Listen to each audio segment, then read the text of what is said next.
Hello students, next we are going to look into the maximum power transfer theorem for AC circuits. As we have seen previously, this is basically for finding out what should be the load that has to be given so that the maximum power is transferred from a voltage source or a current source to the load. So here I am going to draw the load.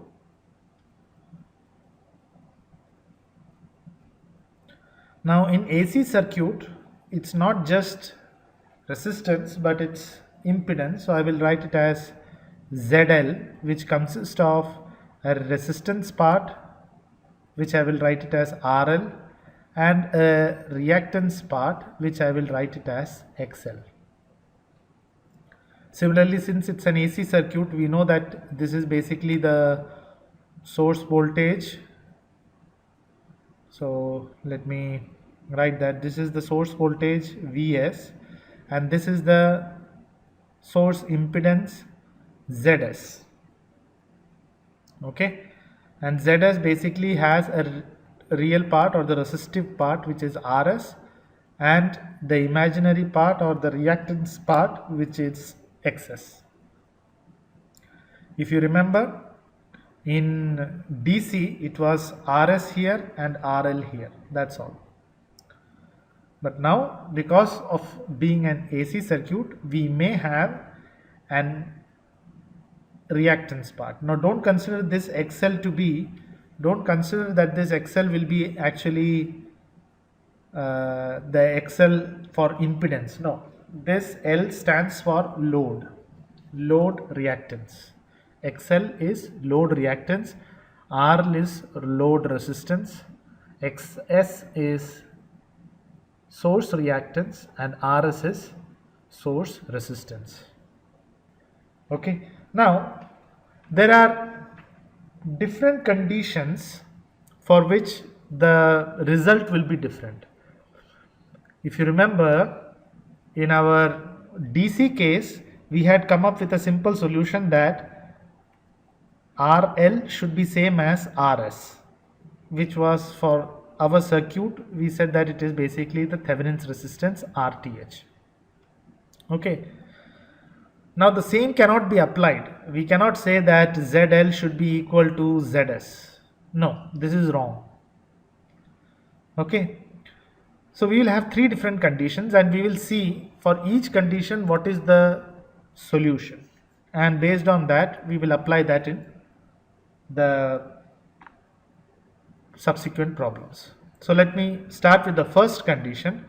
The first condition is when we are having a load impedance which has variable resistance only. That means, so let me write it, when load impedance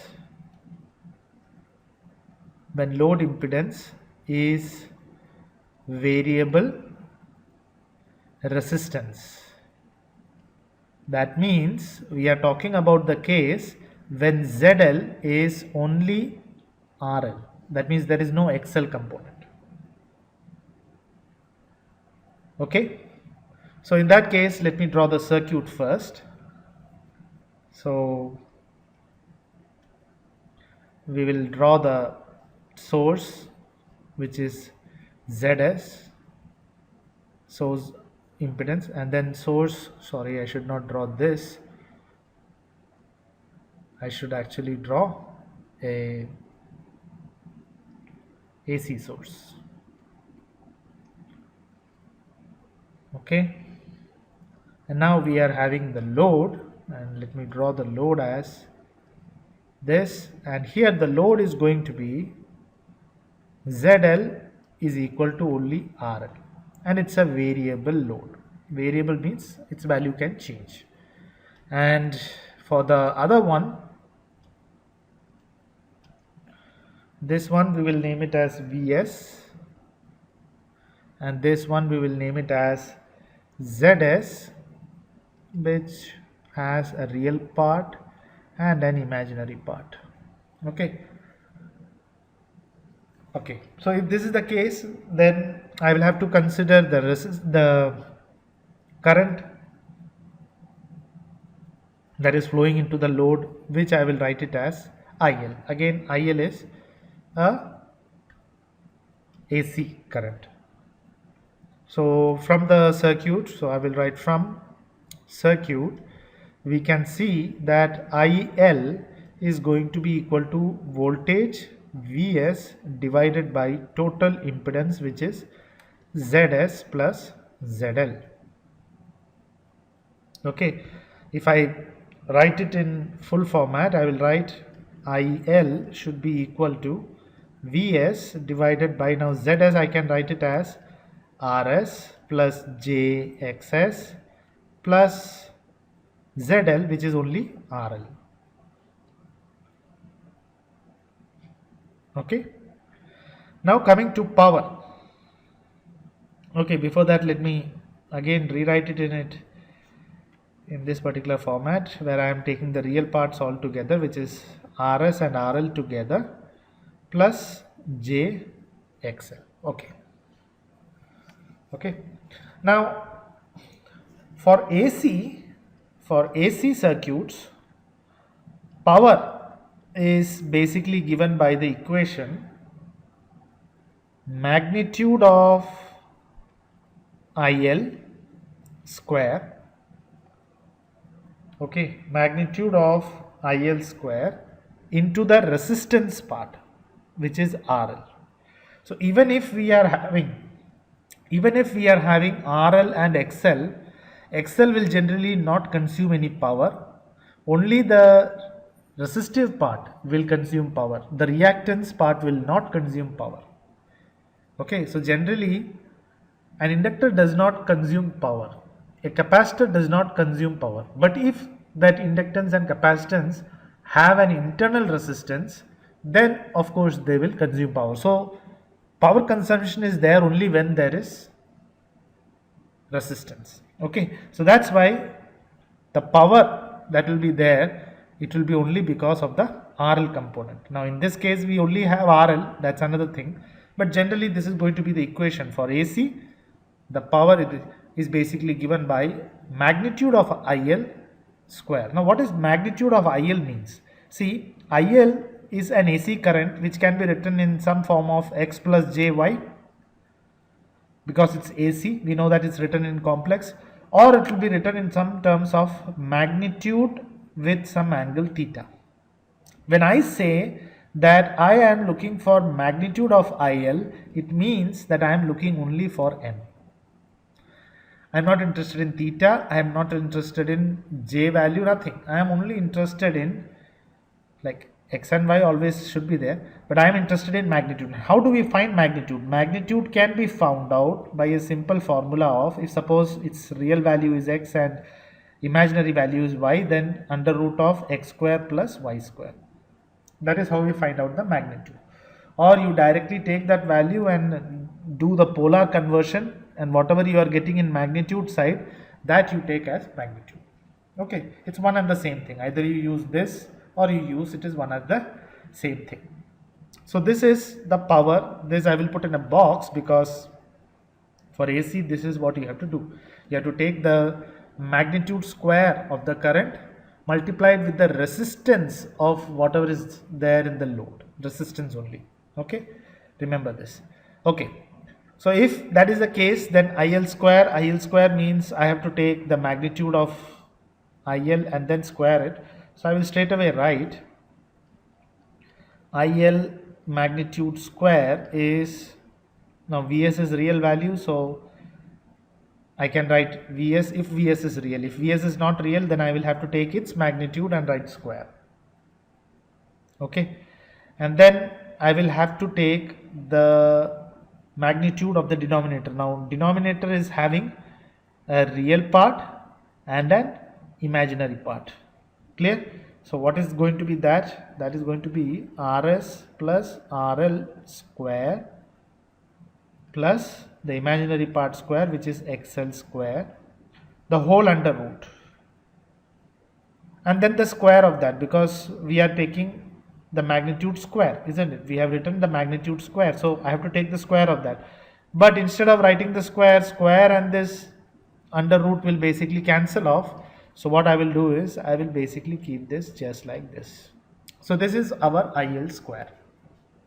Okay, and then if I want to multiply it with RL, therefore I will write, okay, therefore I will write, therefore power is basically IL magnitude square into RL, which is going to be Vs magnitude square divided by Rs plus RL square plus XL square into RL. Okay, let me see if I have missed anything. Okay, nothing. Now for the power to be maximum, for maximum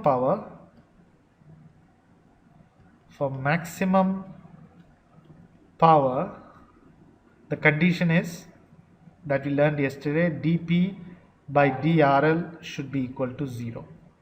So if I have to take differentiation of this equation, isn't it? So I will write dP by dRL is, we know how to take the differentiation, it is denominator, which is Rs plus RL square plus XL square. Now here Vs is basically a constant value, so I will take that outside. So let me write that as, this is equal to Vs magnitude square, that I am going to take outside, and the remaining I will put it inside. So that into differentiation of RL with RL is going to be 1, so that let it remain there, minus the numerator, which is only RL because I have taken Vs square outside commonly.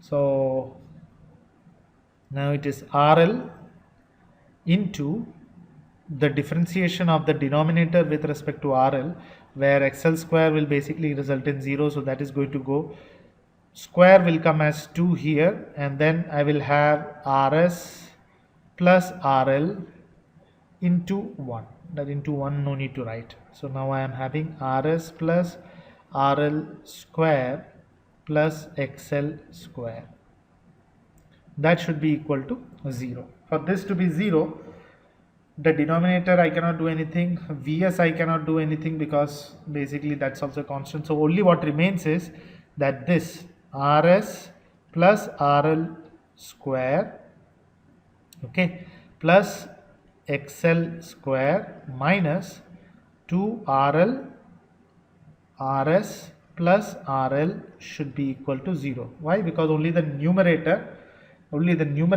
can be 0. Now I have to expand this, so I will write Rs square plus RL square plus 2Rs RL plus XL square minus 2RL Rs plus, not plus, minus, okay, minus 2RL square should be equal to 0, where you can very clearly see that we can cancel off this one with this one.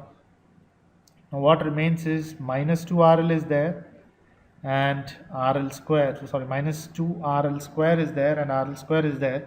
So together I can write that as Rs is going to remain as such, Rs square plus I am going to have XL square, and RL, what is remaining is minus RL square.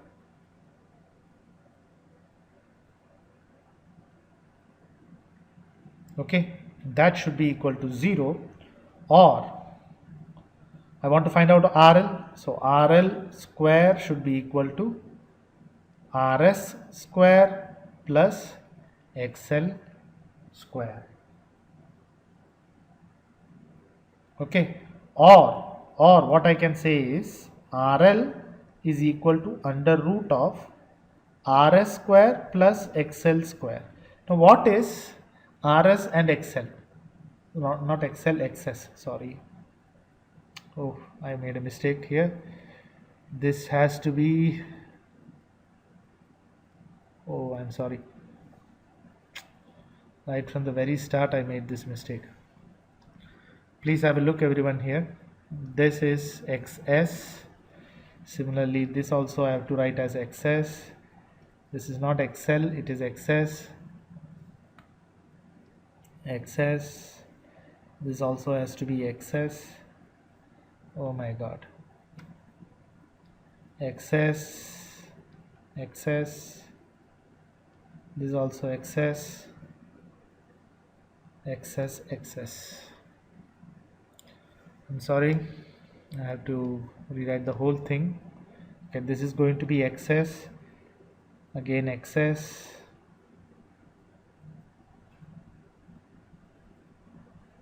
okay, XS, XS,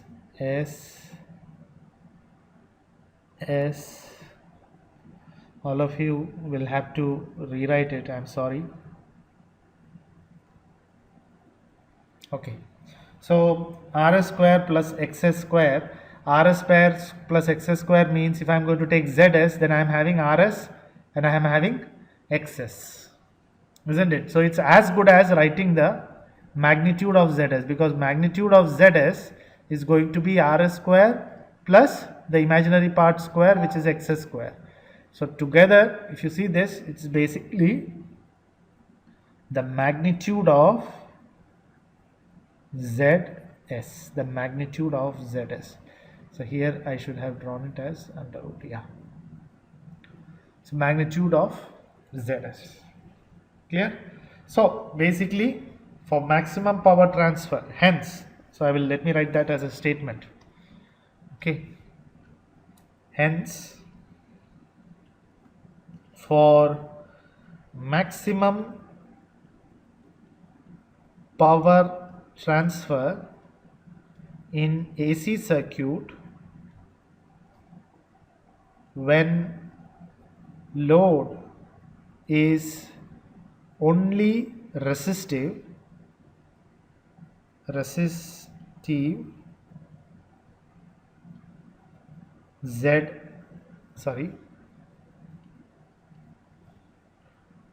when load is only resistive, RL should be equal to magnitude of ZS, okay, magnitude of ZS. So this is the first condition for the case when the load impedance is variable resistance, okay. Thank you.